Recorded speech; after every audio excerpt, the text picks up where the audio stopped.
La majorité des hommes ne souffrent pas à cause des femmes, mais à cause des mensonges qu'ils croient à leur sujet. On t'a conditionné à poursuivre, à complaire, à t'expliquer. Et c'est exactement pourquoi tu perds le pouvoir. Ces 7 vérités brutales sur les femmes détruiront les illusions, te libéreront des chaînes émotionnelles et te rendront le contrôle qu'elles n'ont jamais voulu que tu aies. Si tu es nouveau sur la chaîne, abonne-toi et reste jusqu'à la fin de la vidéo. Et au passage, like, partage et profite du contenu. Et dans les commentaires épinglés de cette vidéo, je vous ai laissé un guide ultime sur l'art de parler aux femmes. Dans ce fameux guide, vous trouverez tout ce qu'il vous faut afin de bien maîtriser l'art de parler aux femmes. Maintenant, passons à ce qui compte vraiment. Allons à ce qui importe. Parce que c'est une chose de savoir qu'on t'a menti, et une autre très différente de comprendre exactement quels sont ces mensonges, et comment ils t'ont volé ton pouvoir sans que tu t'en rendes compte. Commençons par la première sale vérité. Et crois-moi, celle-ci va te secouer. Sale vérité numéro 1. Elle te fait sentir que le problème, c'est toi. Alors qu'en réalité, le problème, c'est qu'elle ne peut pas te contrôler. Écoute bien ceci. Tu es un homme tranquille, centré, qui sait ce qu'il veut, et soudain, elle te dit « Tu es trop froid ». Tu t'exprimes avec clarté, sans détour, et elle t'accuse. Tu es très agressif. Tu établis des limites claires sur ce que tu acceptes et ce que tu n'acceptes pas. Et alors apparaît le coup de maître. Tu es un égoïste. Cela te dit quelque chose? Maintenant, laisse-moi te demander quelque chose. Es-tu vraiment froid, agressif ou égoïste? Ou es-tu simplement un homme qui ne se plie pas chaque fois qu'elle a besoin que tu te plies? Parce que c'est exactement ce qui se passe. Elle n'est pas en train de décrire qui tu es, elle décrit sa frustration de ne pas pouvoir te modeler à sa volonté. Pensez-y comme cela. Quand un homme a des principes fermes, quand il ne demande pas la permission d'exister, quand il ne s'excuse pas d'occuper de l'espace dans le monde, il devient automatiquement un problème pour toute femme qui a besoin d'un contrôle absolu. Et alors le jeu commence. Elle ne t'attaque pas directement parce que ce serait trop évident. Au lieu de cela, elle sème le doute. Elle te fait questionner ta propre perception de toi-même, elle te transforme en ton propre ennemi. Et voici ce qui est brutal. La majorité des hommes tombent dans le piège. Ils commencent à se défendre. Ils dépensent de l'énergie à essayer de démontrer qu'ils ne sont pas froids, qu'ils ne sont pas agressifs, qu'ils ne sont pas égoïstes. Ils se justifient, s'expliquent, se rabaissent, et avec chaque explication, avec chaque défense, ils confirment exactement ce qu'elles voulaient, qu'ils peuvent être manipulés. L'homme qui comprend ce jeu ne se défend pas, simplement il s'affirme. Il ne perd pas une seconde de sa vie à essayer de convaincre qui que ce soit de qui il est. Il vit selon ses principes et laisse ses actions parler plus fort que n'importe quelle accusation, parce qu'il sait quelque chose que Machiavel a compris il y a 500 ans. Il vaut mieux être craint qu'aimé, si tu ne peux pas être les deux. Et même si cela semble dur, il vaut mieux être respecté pour ta fermeté qu'adoré pour ta faiblesse. La leçon ici est simple, mais dévastatrice. Quand une femme essaie de te faire douter de qui tu es, elle n'est pas en train de te juger. Elle est en train de te domestiquer.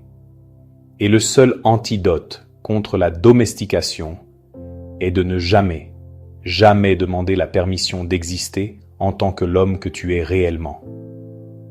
Maintenant vient la deuxième sale vérité. Et celle-ci fait encore plus mal. Sale vérité numéro 2. Elle te choisit quand elle est faible, mais elle t'écarte quand elle se sent forte. Prête attention à cela, car c'est l'un des schémas les plus cruels et les plus répétés que tu verras dans ta vie. Une femme traverse un moment difficile. Peut-être qu'elle vient de tromper avec quelqu'un qui l'a trahi, Peut-être qu'elle a perdu quelque chose d'important.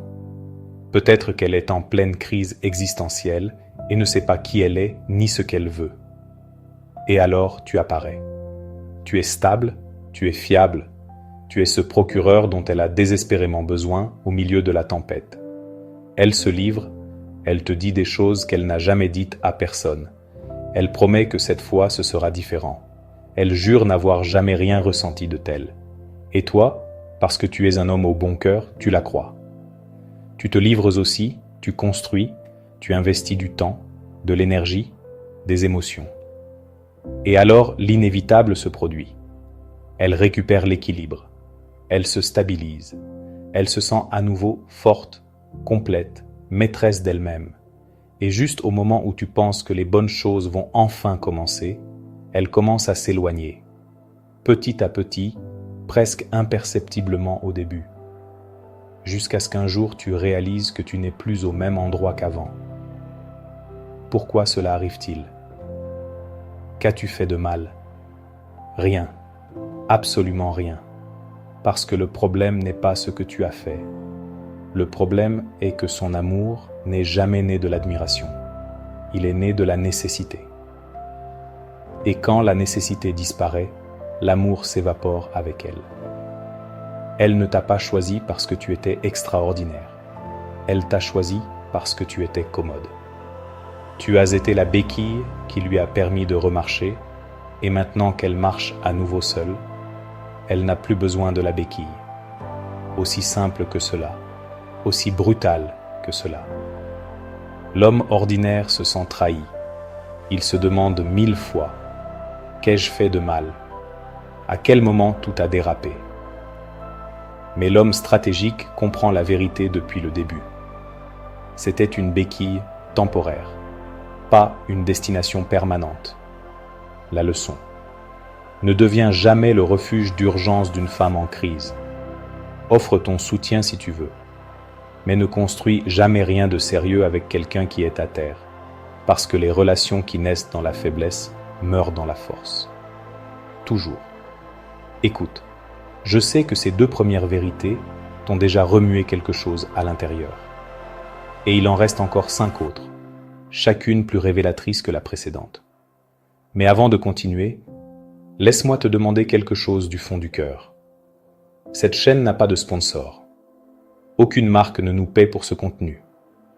Tout ce que nous faisons ici dépend uniquement d'hommes comme toi qui apprécient cette information et veulent que nous continuions à créer ce type de contenu sans filtre, sans censure, sans mensonge confortable. Si cette vidéo t'aide à voir les choses clairement, envisage de devenir membre de la chaîne. Ta contribution, aussi petite soit-elle, nous permet de continuer à apporter ces vérités dérangeantes que personne d'autre n'ose dire. Ce n'est pas obligatoire, mais ce serait d'une grande aide. Et maintenant, passons à la 3e sale vérité, parce que cela ne fait que commencer. Si les 2 premières vérités t'ont fait te poser des questions, prépare-toi, car nous allons maintenant entrer en territoire encore plus profond. Nous allons parler de quelque chose que tu as probablement vécu des centaines de fois, sans même te rendre compte de ce qui se passait. Sale vérité numéro 3. Elle te raconte ses problèmes, mais elle ne veut pas tes solutions. Elle veut ta soumission émotionnelle. Écoute bien cette situation. Elle arrive chez toi ou t'appelle, bouleversée, frustrée, au bord de l'effondrement. Elle te raconte tout. Le patron qui la maltraite, l'ami qui la trahit, la famille qui l'étouffe, les problèmes sans fin. Et toi, parce que tu es un homme d'action, parce que tu as été éduqué pour résoudre les problèmes, tu commences à lui offrir des solutions. Tu lui donnes des stratégies, tu lui montres des chemins, tu lui offres un soutien pratique. Et alors quelque chose d'étrange se produit. Elle t'interrompt avec un « tu ne comprends rien » ou elle change simplement de sujet comme si tu n'avais rien dit. Et tu restes là, confus, te demandant ce que diable tu as fait de mal, alors que tu voulais seulement aider. Laisse-moi t'expliquer ce qui s'est réellement passé à ce moment-là. Elle ne voulait pas que tu résolves ses problèmes. Elle voulait que tu souffres avec elle. Il y a une différence énorme, et la plupart des hommes ne la comprennent jamais. Quand tu offres des solutions, tu assumes le rôle de leader. Tu dis sans mots, je vois le problème avec clarté et je peux te guider vers la sortie. Mais quand tu te contentes d'écouter et de valider ses émotions sans essayer de rien arranger, tu assumes le rôle de soutien émotionnel soumis. Tu deviens le réceptacle où elle dépose son angoisse, mais sans aucune attente que tu la défies de la surmonter par elle-même. Et voilà l'astuce. Elle cherche exactement cela. Un homme qui soit disponible pour porter sa douleur, mais qui ne la confronte jamais à sa propre responsabilité de la résoudre. Parce qu'au fond, ce que beaucoup de femmes recherchent dans ces moments-là, ce n'est pas de changer leur situation.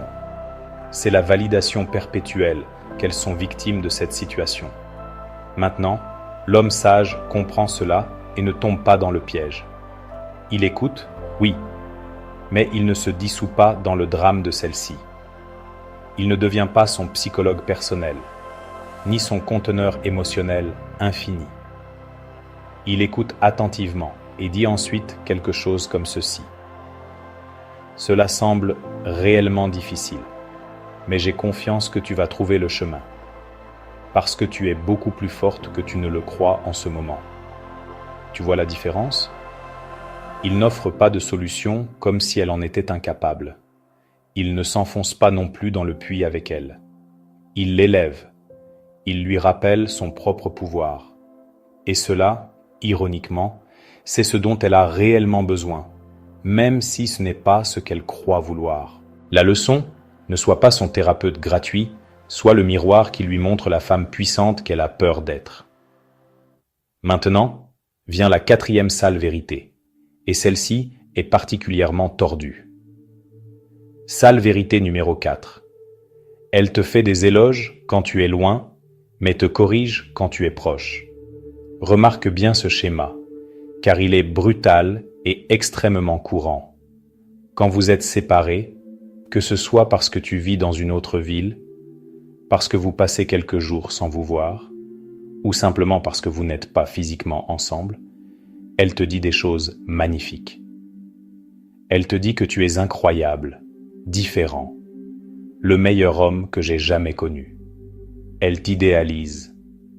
Elle te met sur un piédestal.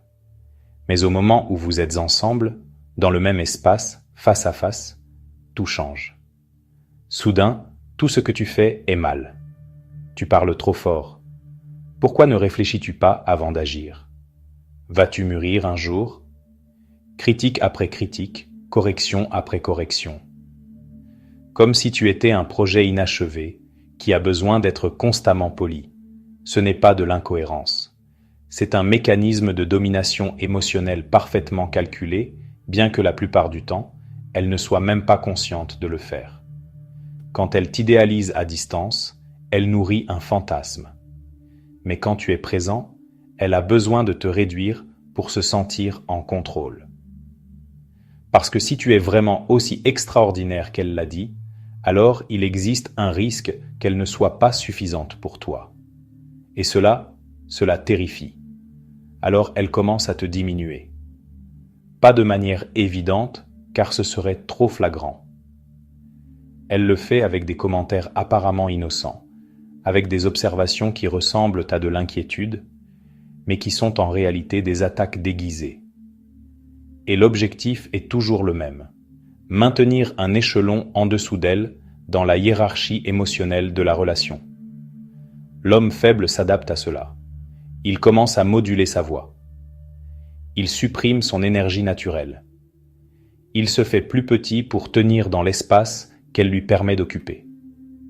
Et à chaque ajustement, à chaque concession, il perd un peu plus de lui-même. L'homme fort fait exactement le contraire. Il ne se ratatine pas. Il s'expanse. Il maintient sa voix, sa posture, son intensité, même si cela la met mal à l'aise. Parce qu'il sait quelque chose de fondamental. Les femmes ne tombent pas amoureuses des hommes qui correspondent parfaitement à leurs attentes. Elles tombent amoureuses des hommes qui les obligent à grandir pour pouvoir être à leur hauteur. Il y a une phrase que Machiavel n'a jamais écrite, mais qu'il aurait parfaitement comprise. Le vrai pouvoir ne se mendie pas, il s'irradie.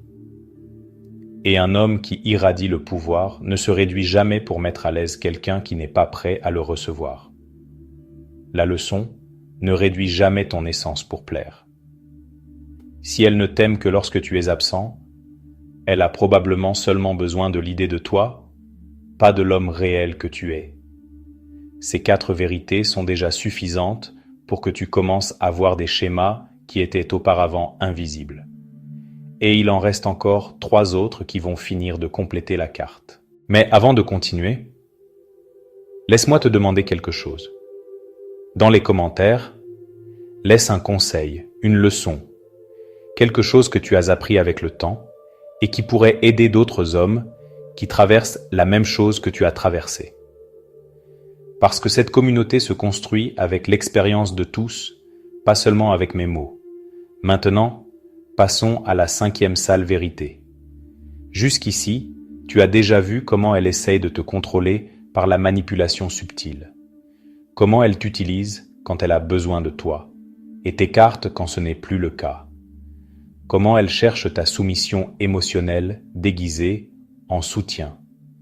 Et comment elle te corrige pour te garder sous contrôle. Mais maintenant, nous allons entrer dans quelque chose d'encore plus calculé. Les jeux de pouvoir en public. Parce que ce qui se passe entre 4 murs est une chose, et ce qu'elle fait quand il y a des témoins en est une autre très différente. Sale vérité numéro 5. Elle flirte avec d'autres devant toi, non pas par hasard, mais pour voir si tu la désires toujours désespérément. Laisse-moi te dépeindre une scène que tu as probablement vécue. Vous êtes à une réunion, à une fête, ou simplement en train de boire un verre avec des amis, et soudain tu remarques quelque chose d'étrange. Elle commence à rire plus fort que la normale avec un autre homme. Elle lui touche le bras de manière décontractée en parlant. Elle arrange ses cheveux de cette manière particulière quand elle sait que quelqu'un la regarde. Et tout cela se produit exactement lorsque tu es présent, lorsque tu peux tout voir. Maintenant, la plupart des hommes interprètent cela de 2 façons erronées. Certains pensent « elle est juste amicale », drôle, sociable. D'autres pensent « elle me manque de respect de façon éhontée ». Mais les deux ont tort, parce que ce qui se passe réellement est une expérience sociale parfaitement conçue. Elle teste quelque chose de très spécifique. Me désire-t-il encore assez pour être jaloux? Vais-je réussir à le faire courir après moi à nouveau? Continue-t-il à me voir comme quelque chose de précieux qu'il peut perdre? Et voici ce qui est fascinant. La plupart des hommes réagissent exactement comme elle s'y attend. Soit ils avalent leur salive et font semblant de n'avoir rien vu, devenant invisibles dans leur propre relation.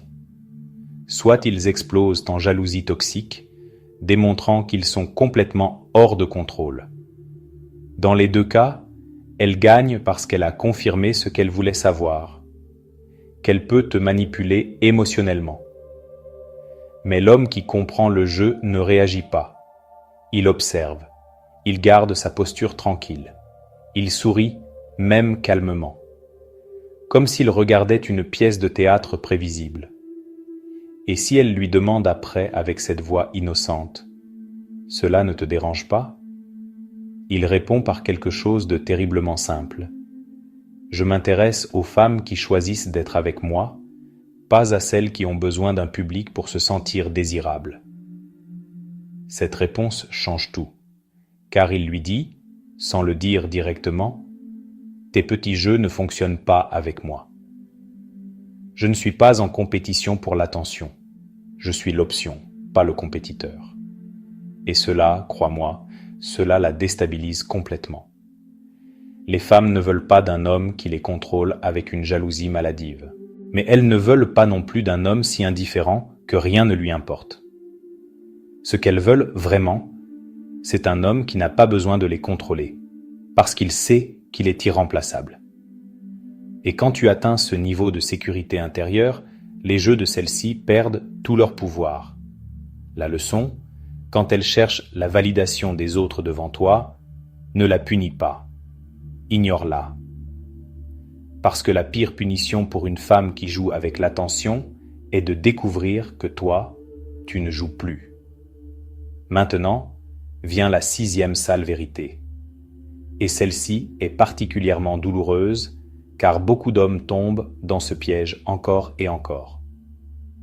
Sale vérité numéro 6, elle te donne de secondes chances, non par compassion, mais pour te garder comme son plan de secours émotionnel. Imagine ceci, tu as rompu avec une femme. C'était difficile, douloureux, mais nécessaire. Des jours ont passé, peut-être des semaines. Et juste au moment où tu commences à guérir, à retrouver ton équilibre, un message d'elle apparaît. Tu me manques, ou je crois qu'on pourrait essayer à nouveau. Et ton cœur fait un bond parce que tu penses, enfin, elle a compris. Enfin, elle a apprécié ce qu'elle avait. Mais laisse-moi te dire quelque chose qui va sembler dur, mais que tu as besoin d'entendre. Elle ne revient pas par amour. Elle revient parce qu'elle a senti le vide de ton absence. Parce que pendant que tu souffrais chez toi en essayant de te reconstruire, elle est sortie dans le monde pour essayer d'autres options. Et elle a découvert qu'aucune ne la faisait se sentir aussi en sécurité que toi. Sécurité. C'est le mot-clé. Mais voici le problème. Sécurité n'est pas la même chose que désir. Elle peut avoir besoin de toi sans jamais te désirer réellement. Elle peut te vouloir dans sa vie comme une présence stable, fiable, prévisible, mais sans ressentir cette étincelle qui fait qu'une femme choisit réellement un homme par-dessus tout le reste. Et l'erreur fatale que commettent la plupart des hommes est d'accepter cette seconde chance comme s'il s'agissait d'une victoire. Il se convainc que les choses seront différentes cette fois. Mais ce qui se passe réellement, c'est que tu reviens dans une position encore plus faible qu'avant. Parce que maintenant, elle sait avec une certitude absolue qu'elle peut te perdre et te récupérer quand elle le veut. Tu es devenu son filet de sécurité émotionnelle, pas sa priorité. Machiavel comprenait quelque chose de fondamental sur le pouvoir. Il vaut mieux être craint que d'être commode. Et dans le contexte des relations, cela se traduit par quelque chose de simple. Il vaut mieux qu'elle craigne de te perdre pour toujours, plutôt qu'elle sache que tu seras toujours disponible quand elle aura besoin de toi. La leçon. Ne reviens jamais à moins qu'elle n'ait démontré, et non promis, qu'elle a changé. Et même alors, reviens avec des limites très claires, pas avec un espoir aveugle. Parce que l'homme qui accepte des miettes finit par être du pain pour le reste de sa vie. Bon, avant de passer à la 7e et dernière sale vérité, je veux te poser une question. Et je veux que tu répondes honnêtement dans les commentaires. À ton avis, qu'est-ce qui fonctionne le mieux quand une femme te teste avec ses jeux de pouvoir? A. La confronter directement et lui dire ce qu'elle fait. Ou B. Ignorer complètement ses jeux et simplement continuer ta vie comme si de rien n'était. Écris A ou B dans les commentaires et explique rapidement pourquoi tu as choisi cette option. Je veux voir quelle stratégie l'emporte dans cette vidéo, parce que chaque homme a son approche et nous pouvons tous apprendre de l'expérience des autres. Bien, passons maintenant à la 7e sale vérité, la plus silencieuse, la plus létale et celle qui détruit le plus d'hommes sans même qu'ils s'en rendent compte. Tu as déjà vu comment elle te teste avec des jeux publics, comment elle revient quand elle a besoin de toi, mais pas quand elle te désire. Nous arrivons maintenant au test le plus dévastateur de tous, celui qui sépare les hommes qui comprennent le jeu de ceux qui y restent piégés pour toujours. C'est la vérité qui fait le plus mal, mais aussi celle qui te libère le plus. Sale vérité numéro 7. Elle ne t'ignore pas par hasard. Elle te teste pour voir si tu disparais. Écoute ceci avec attention, car cela va t'expliquer tellement de situations que tu as vécues et que tu n'as jamais comprises. Elle arrête de répondre à tes messages, annule les plans à la dernière minute, te traite comme si tu étais invisible quand vous êtes ensemble. Et toi, tu restes là, confus, à te demander ce que diable tu as fait de mal. Laisse quelque chose. Tu n'as rien fait de mal. Ce n'est pas de l'indifférence. C'est un piège émotionnel parfaitement conçu. Et la question à laquelle elle veut répondre est très simple. Si je disparais, va-t-il implorer mon attention ou va-t-il continuer sa vie? Et c'est là que la plupart des hommes se détruisent eux-mêmes. Ils paniquent, commencent à envoyer plus de messages, se justifient pour des choses qu'ils n'ont même pas faites, offrent de l'attention gratuite, comme s'ils mendiaient une place dans la vie de celle-ci. Et à chaque message sans réponse, à chaque tentative de reprendre contact, ils confirment exactement ce qu'elle craignait. Cet homme n'a pas d'autres options. Il a besoin de moi pour se sentir complet. Je peux faire ce que je veux de lui. Et une fois qu'elle arrive à cette conclusion, tout a changé pour toujours. Il n'y a plus de retour en arrière parce que tu as perdu quelque chose qui ne se récupère jamais. Le mystère, l'incertitude, la sensation que tu pourrais partir à tout moment et être parfaitement bien sans elle. Maintenant, l'homme qui comprend le jeu fait quelque chose de complètement différent. Il ne réagit pas. Il répond par une absence stratégique. Et note bien que j'ai dit stratégique, pas vengeresse. Parce qu'il ne s'agit pas de la punir. Il s'agit de vivre ta vie avec une telle intensité que son silence devient complètement insignifiant. Il continue de s'entraîner. Il continue de travailler sur ses projets. Il sort avec ses amis. Il publie une photo en riant sincèrement avec d'autres personnes, non pas pour provoquer, mais parce que sa vie ne tourne pas autour du silence de celle-ci. Et c'est là, exactement là, que tout change. Parce que pour la première fois depuis longtemps, elle ressent quelque chose à quoi elle ne s'attendait pas. La peur réelle de te perdre. Pas à cause d'un drame, pas à cause d'un caprice, mais parce que tu es devenu aussi insignifiant pour elle qu'elle a essayé de le devenir pour toi. Et crois-moi, cela la déstabilise. Parce que les femmes peuvent supporter beaucoup de choses, mais elles ne peuvent pas supporter l'indifférence authentique d'un homme qui, un jour, les a valorisées. Maintenant, laisse-moi te donner une perspective plus large de tout cela. Machiavel a écrit quelque chose dans Le Prince qui s'applique parfaitement ici.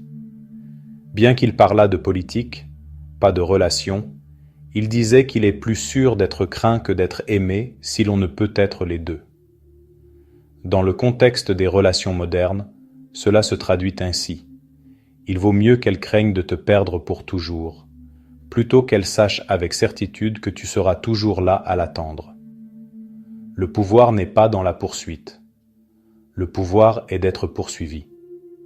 Et la seule façon d'être poursuivi est de démontrer, par des actions, non par des mots, que ta vie est si précieuse, si complète, si pleine de buts, que sa présence est un complément, jamais une nécessité. Alors, que fais-tu quand elle te teste par le silence? Ne la poursuis pas, ne la supplie pas. Vis, tout simplement. Deviens tellement occupé à construire quelque chose qui en vaille la peine, que le seul son qu'elle entende soit l'écho de sa propre absence. Bon, ces 7 vérités que tu viens de découvrir ne sont pas seulement de l'information. Elles sont une carte complète du fonctionnement réel de la dynamique de pouvoir entre hommes et femmes. Récapitulons rapidement pour que ce soit très clair pour toi. Premièrement, elle te fait douter de toi-même, non pas parce qu'il y a quelque chose qui cloche chez toi, mais parce qu'elle ne peut pas te contrôler. Deuxièmement, elle te choisit quand elle est faible, mais t'écarte quand elle se sent forte, parce que son amour est né de la nécessité, pas de l'admiration. Troisièmement, elle te raconte ses problèmes, mais ne veut pas de solution. Elle veut que tu souffres avec elle, au lieu que tu l'élèves. Quatrièmement, elle te fait des éloges à distance, mais te corrige de près, parce qu'elle a besoin de te réduire pour se sentir en contrôle. Cinquièmement, elle flirte avec d'autres devant toi pour tester si tu la désires toujours désespérément. Sixièmement, elle te donne de secondes chances, non par compassion, mais pour te garder comme son filet de sécurité émotionnelle. Et septièmement, elle t'ignore non pas par indifférence, mais pour voir si tu disparais ou si tu implores son attention. Ces 7 vérités se résument en un seul principe machiavélique fondamental. Le vrai pouvoir ne se réclame pas avec des mots. Il se démontre par une indifférence stratégique envers celui qui tente de te contrôler. Et quand un homme comprend cela profondément, quand il le vit dans ses actions quotidiennes, il devient complètement immunisé contre tout jeu émotionnel, parce qu'il ne joue plus. Il vit selon ses propres termes, et cela, frère, c'est le seul type de liberté qui compte vraiment. La question maintenant n'est pas de savoir si ces vérités sont vraies.